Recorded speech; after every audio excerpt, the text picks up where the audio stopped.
mean? We just in the motherfucking club, man, fellowshipping and shit. Next thing you know, she come back with another friend, and you know, you got 3 strippers now pulling up a seat trying to be in our conversation. And we so cold with it that, you know what I mean, when they was gone, we might have been talking about who we was gonna knock and all of that type of shit like that. But now that they sitting down, you know what I mean, we might be talking about stocks and, you know what I mean, we might be talking about investments and things like that. We just switched the whole thing up. You know what I mean? If we in the club, we're going to be talking about is the New Jersey, is they capable of beating LA this year? You know, we might switch it up that, you know what I mean? But, yeah, man, we don't, one thing a bitch gonna know when she's in the presence of this pimping is I am not equal. You know what I mean? I am in the presence of greatness.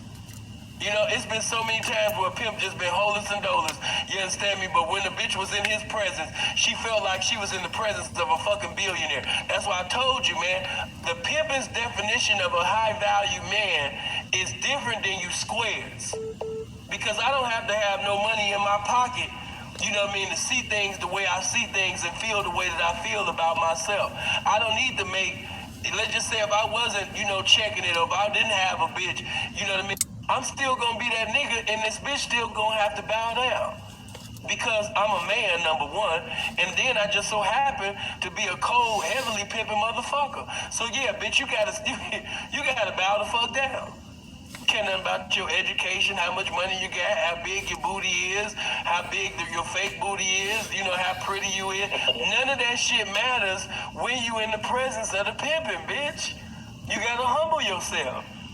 You know, so you must understand, you know, as far as when a trick come in the strip club, his intentions of throwing that money is to basically get somebody's attention where later on, he's between those legs of getting his dick sucked. It's for the purposes of sexual pleasure. That's his whole purpose, you know what I mean, of doing the things that he's doing. You know what I mean? To gain some sexual pleasure, to gain a bitch time. You know, when a pimp sit up there and spend money on a drink or something like that, you know what I mean? He just basically making sure that you, hey man, I'm not, you know, you're not no drug dealer, you're not a pimp, you know, I'm not none of those things. I am a complete square.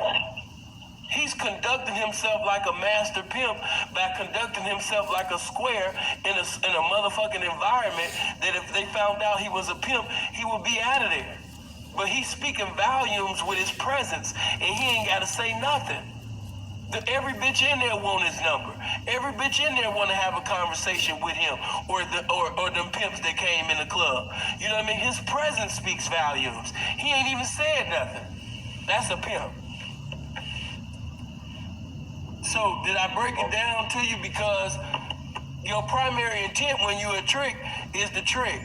When a pimp basically do what he do, whether it's buying a drink or he's seeing a fine ass woman and deciding to do whatever he decide to do, he's doing that for the purposes of the game, to bring glory to the game, to knock, to obtain.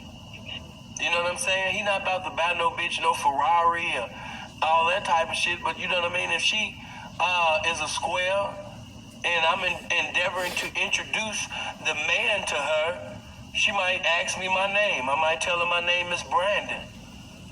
And I haven't lied to her because that's my middle name. You know, she might ask me what I do. You know, I might tell her something that Mel Taylor used to tell women back in the day. I might tell her everything and nothing. You know, she might, you know, go in depth to, you know, try to find out am I involved in something that can get me possibly arrested. And I'm so good in position in the truth well that I could actually have a conversation and answer her questions without really answering them. So she'll know that I'm doing something that's contrary to the law, but she still don't know nothing at all. She still don't know what I'm involved in.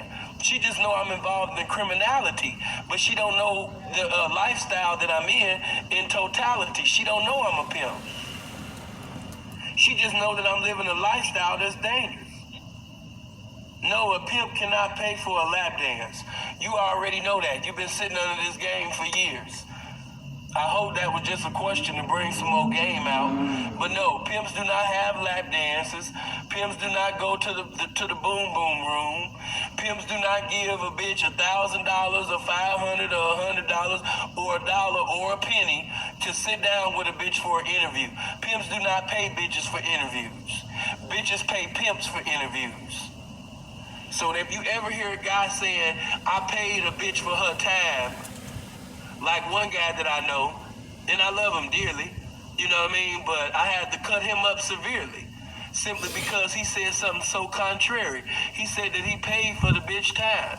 He didn't pay to fuck, but he paid to basically talk to her, to have an interview with her, so he could talk about his so-called pimping. See, Sin, I don't move like that. You know, you guys, the way you guys move, you know what I mean? You have that whole, as long as the outcome was some income mentality. You know, that's not my mentality. Because a nigga can do some trick shit and end up coming out with a big outcome, you know, which led to some big income later on. But does that amount to pimping? No. You know what I'm saying? So no, pimps ain't paying for interviews. We not sitting over there paying bitches, you know, to sit down and talk to us. That's totally unpimpish. We don't do that. Yeah, the man said he paid for her time, bro. Okay, now what you say? Hey, so I got one more question. Is that cool? Go ahead. All right. So what advice would you give a young P that's on probation and they got to work in a job, right?